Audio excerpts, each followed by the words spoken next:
Hi everyone. Today I will be telling you about the Decembrist movement that took place in Russia in 1826 in St. Petersburg on the main square in front of Winter Palace. It was led by military officers and it was directed against the autocratic rule of Nicholas I, or it was basically directed against the entire everlasting system of oppression in Russia.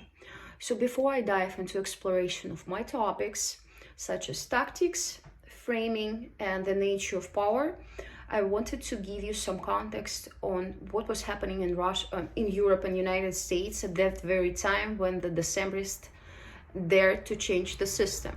So we have Europe, we have France recovering from Napoleonic Wars, we have Spain going through a period of liberal rule, and we have the Greek War of Independence. In the United States, the Monroe Doctrine was articulated, declaring that the Americas should be free from future European colonization and interference. So there were a lot of liberal ideas in the air.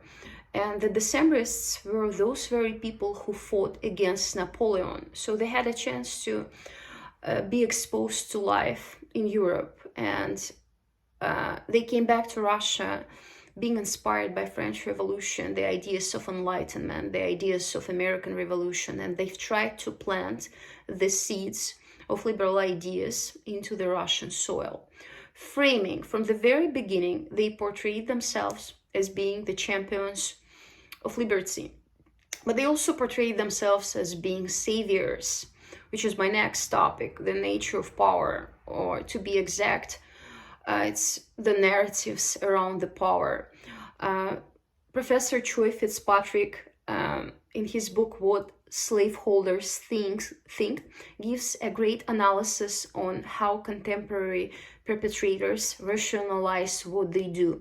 Historically and culturally, in Russia, Tsar, the divine figure of Tsar, was the most important, the only benefactor that the people of Russia could ever have, right?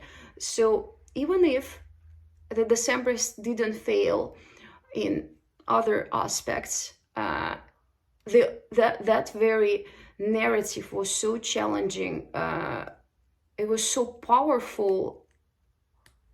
The peasants that Decembrists failed to engage, they were so passive and they were so used to this mindset that the Tsar is, that they are subjects to someone who is higher than them. And all of a sudden, Decembrists kind of challenge the status quo of the system. Peasants here, Decembrists here, and Tsars here. Unthinkable. Tactics. So you would think that because the core of the movement was a retired military, they would come up with some brilliant ideas on strategy and tactics. They seem to know the terrain very well. They knew exactly what kind of power they were dealing with, right? They knew the enemy, but it seems like they didn't know themselves because they couldn't agree on one great plan. They couldn't adopt this plan as they went. Alexander I, the one who fought Napoleon, was leaning towards reform, especially towards the end of his life, but he died. Oh well. Nicholas I was extremely conservative, and what Decembrists didn't do is they didn't prepare to adopt the plan when the new power, when Nicholas I took the power, right? It was very rigid, the mindset was very rigid, and at some point the northern and southern society, everything was under secrecy too. They split, and a few people got drunk on power, and I already said that they failed to engage the peasants, a broader social mass. Those people they fought for, really. So short term, the movement failed.